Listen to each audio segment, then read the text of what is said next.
बिल्कुल बिल्कुल मैं आपको आपकी बात कहने दे रहा हूं, लेकिन इंटरेस्टिंग मटका फोड़ रैली जो है, मटका फोड़ रैली कांग्रेस पार्टी कर रही है आम आदमी पार्टी के खिलाफ दिल्ली के अंदर।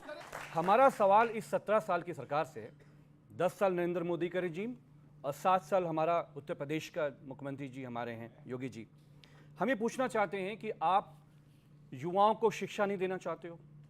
कल ये युवा तैयार होंगे जब नौकरी करने जाएंगे, आरओ हो या एआरओ हो या यूपी पुलिस हो या शिक्षकों की भर्ती हो, दास्ताने पर्चा लीक है उत्तर प्रदेश में।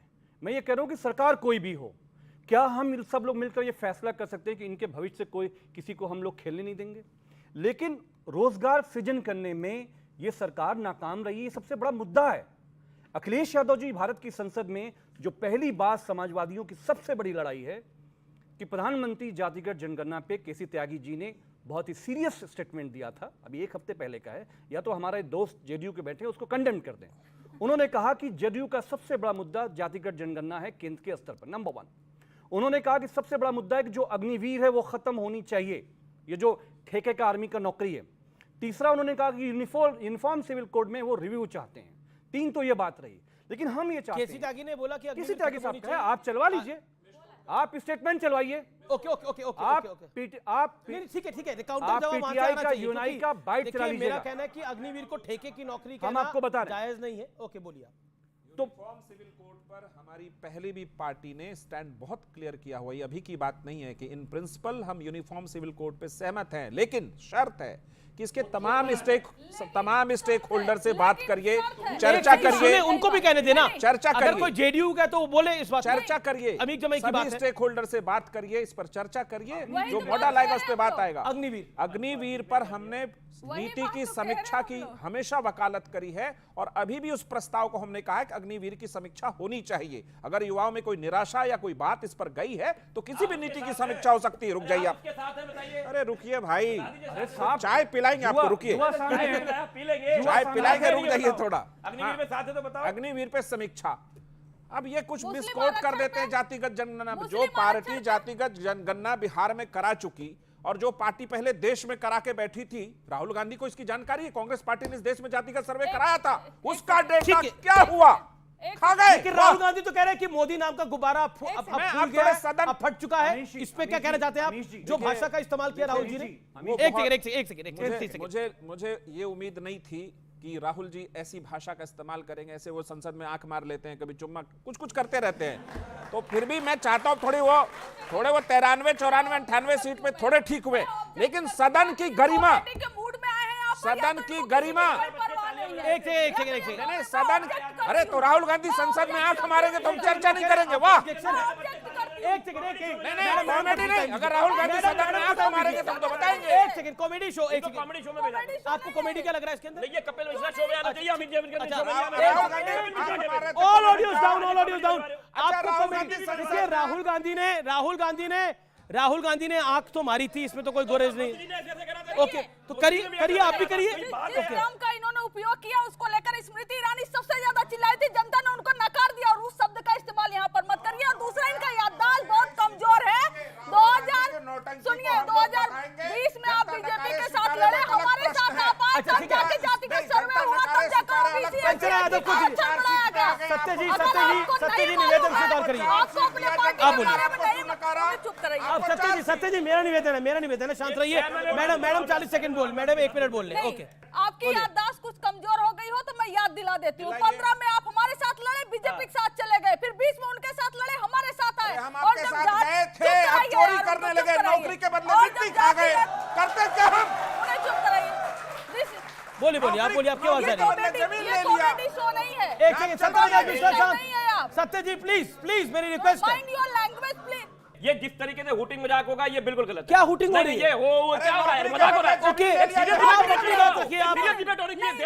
नौकरी के बदले जमीन खाया, नौकरी के बदले जमीन लिया, केस चल रहा है, हुटिंग लग रहा है।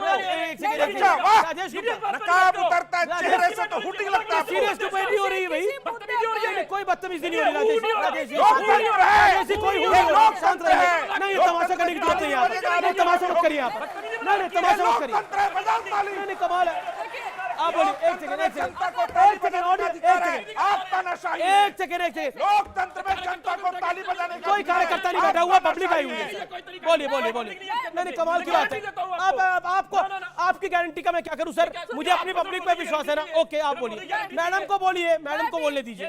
मैडम सर, अब आप बीच में बोल रहे हैं बार बार, एक सेकंड, आप मैडम को, नहीं नहीं, आप मैडम को बोलने दीजिए।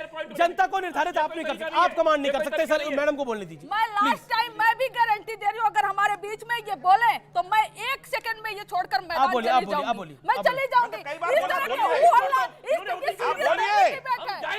आप बोलिए। आप शांत बैठिए, इनको बोलने दीजिए। आप बोलिए ना।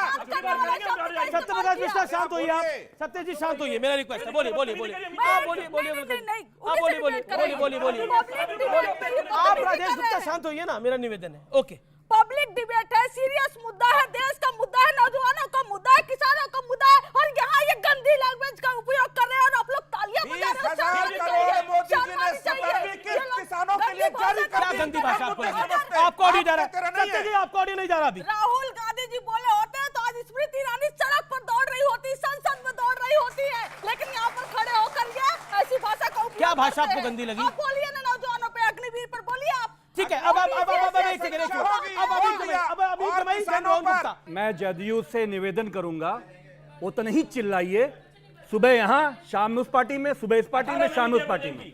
थोड़ा आराम से रहिए, कल हो सकता है कोई बड़ा डिसीजन लेना पड़ जाए आपको, तो आवाज कम रखिए। आपको क्या लगता है बड़ा डिसीजन ले सकते हैं क्या? एक सेकंड, ऑल ऑडियोज डाउन। मैं जिसके पास माइक लेके जाऊं उसी का ऑडियो खोलिए। पहले बोल दिया कि नीतीश जी का जो सेकुलर और फैशिस्ट क्रेडेंशियल है, he is a top person, he is an anti-fascist man, he will not support any NDA fascist tendency। मैंने बोला कि क्या फासिस्ट टेंडेंसी क्या है? जैसे इस देश के इंस्टीट्यूशंस को खत्म करना, हेमंत सोरेन को जेल भेजना, अरविंद केजरीवाल को जेल भेजना, जो रेड्डी बंदों से इलेक्टोरल बॉन्ड का जो पैसा गया, बंदा बोले वही रेड्डी था ना। पर सर, जो केजरीवाल जो की पैसा दिया वो जेल में चले गए। एक इलेक्ट्रॉनिक और बॉन्ड क्या 1000 करोड़ भारतीय जनता पार्टी ठीक है, रोहन गुप्ता वो जेल में नहीं है। ठीक है, रोहन गुप्ता, अब रोहन गुप्ता की बारी है। एक बात यह है कि पहले सभी पार्टियों को सभी कॉर्पोरेट पैसा दिया करते थे, लेकिन जो इंडियन एक्सप्रेस का सबसे बड़ा रिपोर्ट आया करीब 50 फर्म्स का जी, कि उनके ऊपर एक डेट में पहले तो उनके ऊपर छापे पड़ते हैं और 10 दिन के बाद भारतीय जनता पार्टी के अकाउंट में 100 करोड़, 200 करोड़, 400 करोड़, 500 करोड़, 600 करोड़, 1000 करोड़ उनके अकाउंट में जाते हैं। ये इंडियन एक्सप्रेस का रिपोर्ट है, भारत की संसद में पेश होनी चाहिए।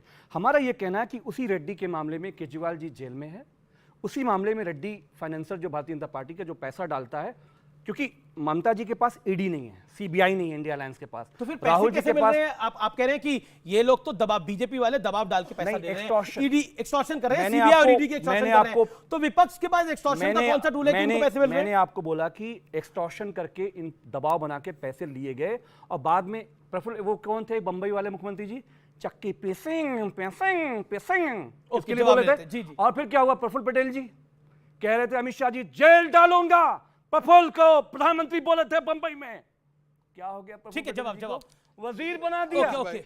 वजीर बना दिया। मेरा एक ही वाह, कहना है, जो इलेक्टोरल बॉन्ड पे चुनाव के पहले इतना बड़ा हल्ला हो रहा था, जैसे ही इलेक्टोरल बॉन्ड के जो पूरा लाभार्थी का लिस्ट आया, एक भी प्रेस कॉन्फ्रेंस विपक्ष की तरफ से क्यों नहीं हुई?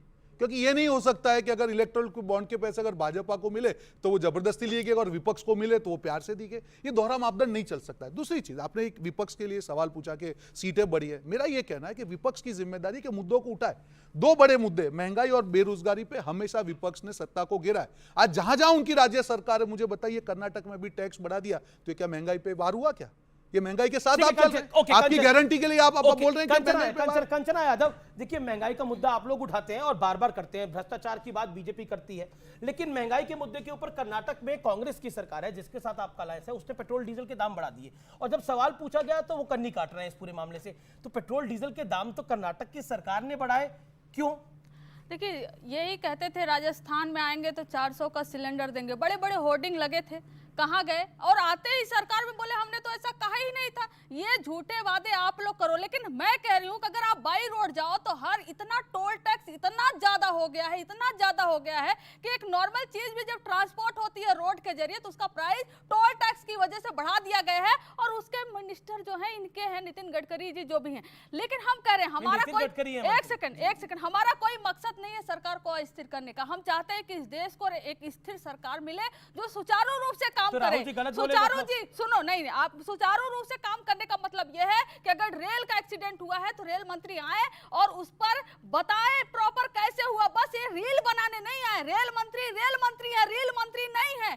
और अगर किसानों पर कुछ हो रहा है तो उस पर इधर उधर बकैती ना करे, बल्कि आए और साथ में काम करे। तो ये अपनी जवाबदेही तय करे। पेपर लीक हो रहा है तो शिक्षा मंत्री अभी करे एरर है, शिक्षा मंत्री करे एरर है, बिहार में कह रहे हैं कि लीक हो गया। समझ ही नहीं आ रहा कि इनका कॉन्ट्रडिक्शन है कहां, इनका कॉन्ट्रडिक्शन है कहां। जी मैं आपको बता रहा हूं। पहले सत्यप्रकाश मिश्रा आपका जवाब। वो कह रहे हैं कि हर चीज प्लानिंग के साथ होनी चाहिए और हर चीज पे जवाबदेही फिक्स होनी चाहिए। आप एक बात बताइए अमिश देवगन जी, पिछले 10 सालों में कौन सी ऐसी बात हुई जो प्लानिंग के साथ नहीं हुई इस देश में? अगर कोई भी योजना सरकार की आई, चाहे वो किसानों को पैसा सीधा देने का था, क्या ये प्लान नहीं था? और इस बार सरकार बनते ही 20,000 करोड़ उसके लिए जारी नहीं किया गया। गलतियां जहां हुई वहां भी इस बात की देखा देखी की गई और उसकी जांच की गई और संबंधित अधिकारी को उस संबंध में निर्देश दिए गए। बड़ा सवाल बड़े सवाल पे आ रहा हूं। क्या बड़ा सवाल यह है कि इस सरकार में क्या बड़े और कड़े फैसले हो पाएंगे भ्रष्टाचार पर? जिस तरह मोदी सरकार पहले कार्रवाई कर रही थी मोदी 2.0 में, क्या 3.0 पे कर पाएगी? नीतीश कुमार जी का एक बहुत बड़ा बयान हमेशा रहता है, भ्रष्टाचार पे जीरो टॉलरेंस। ना हम किसी को बचाते हैं ना हम किसी को फंसाते हैं। अगर राष्ट्र हित में कोई भी फैसला होगा एनडीए वो फैसला लेगी, वो भ्रष्टाचार से रिलेटेड हो, सीमा सुरक्षा से रिलेटेड हो, चाहे युवाओं के भविष्य से रिलेटेड हो, चाहे हेमंत सोरेन हो, चाहे अरविंद केजरीवाल हो। बिल्कुल पक्का। बिल्कुल। मैं एक दोहरा दूं, जब पहली बार केजरीवाल पर यह शराब घोटाले का आरोप लगा और लोग जेल गए, हमारी पार्टी का ऑफिशियल ट्वीट है और ट्विटर पे हमारे राष्ट्रीय अध्यक्ष का बयान है, अदालत इस मामले में फैसला करेगी। जांच कमी जो भी जांच अधिकारी हैं वो जांच कर रहे हैं। हम कभी जांच को नहीं रोकते और अदालत के काम में हस्तक्षेप नहीं करते। अब राजेश गुप्ता पॉइंट ये है कि आप लोग ब्लेम गेम में यकीन करते हो, यानी आप हिट एंड रन में बिलीव करते हो। पानी की समस्या हो तो केंद्र जिम्मेदार है, बिजली की कोई समस्या हो तो केंद्र जिम्मेदार है, भ्रष्टाचार में कार्रवाई हो जाए तो वो ईडी और सीबीआई का मिसयूज है। क्या आपको लगता नहीं है कि अपने पॉलिटिकल डिबैकल के लिए जो पंजाब में हुआ, जो दिल्ली में हुआ, उसके लिए आप जिम्मेदार है, आपकी पार्टी जिम्मेदार है? अमीश भाई, जब बीजेपी जीतती है तो आप उनको श्रेय देते हो, तो आप इस बात को समझो कि दिल्ली की जनता ने 3वीं बार केजरीवाल जी को जिताया। पंजाब में 92 लोकसभा चुनावों की बात कर रहा हूं। एक मिनट, चुनाव तो चुनाव ही है ना। और उसके बाद में दिल्ली के एमसीडी में भी अगर बीजेपी को हराए तो कोई रीजन होगा उसका जी। अभी जैसे रेल की बात हो रही थी, आज इस देश के अंदर 95% लोग ऐसे जिन्होंने हवाई जहाज को सिर्फ ऊपर से ही देखा है। उसके बाद में अगर आज रेल की टिकट कराने की कोशिश करो ना यहाँ से बनारस की, आपको मिलेगी नहीं। पहले आपको कहा तत्काल में जाओ, तत्काल में प्रीमियम तत्काल में जाओ, उसमें देखोगे तो टिकट ऑलमोस्ट फेयर के बराबर हो जाएगी, एयर फेयर के बराबर में। उसके बाद में आपको गाड़ी लेने के लिए मजबूर करा जाएगा, उस पर 50% टैक्स और इतना टैक्स ले लिया जाएगा जो उन्होंने ऑक्ट्रॉय के नाम पे कहा आपसे, इतना टोल टैक्स लगा दिया जाएगा कि आप बर्बाद हो जाओगे। इन पे कोई बात नहीं करेगा, हमेशा मजाक होंगे, हमेशा चुटकुले होंगे। उन्होंने कहा 10 साल में बहुत अच्छा चल रहा था, फिर ये 18 महीने की एवरेज और इनकी नीतीश कुमार जी की इधर से उधर, उधर से उधर टपक जाते हैं। 18 महीने पूरे होने वाले, ध्यान रखना, किसी भी टाइम इधर से उधर हो जाएंगे, मैं आपको बता रहा हूं। और दूसरी बात चाहिए, उन्होंने कहा राहुल गांधी जी ने क्या बोला। राहुल गांधी जी ने बोला या किसी ने भी अगर कोई बात ऐसी संसद में गलत करी, नहीं होनी चाहिए। देश के बच्चे देख रहे हैं, देश का भविष्य कल ये भी आ जाएंगे। एक मिनट रुकिए, हुई थी, वही तो मैं कह रहा हूं। नीतीश कुमार जी ने क्या क्या बोला विधानसभा में, इनकी पार्टी के प्रवक्ता मेरे साथ खड़े होकर बोल रहे थे, उनका दिमाग खराब हो गया है, सठिया गए हैं, भूल गए। ऐसी ऐसी बातें कि इन बच्चों के सामने कर नहीं पाओगे, भूल गए क्या आप? ये लोग बार बार पलटते हैं, इनकी बातों को ज्यादा सीरियसली नहीं लेना चाहिए। वो कह रहे हैं क्योंकि टारगेट किया गया है जेडीयू को, पलटू राम है आप लोग। देखिए, ये कांग्रेस को गाली देते थे, सोनिया गांधी को गिरफ्तार करो, जेल में डालो, सारा पता चल जाएगा घोटाला का, उनके गोद में जाके कांग्रेस में बैठ गए। हम सिद्धांतों पर, समय के हिसाब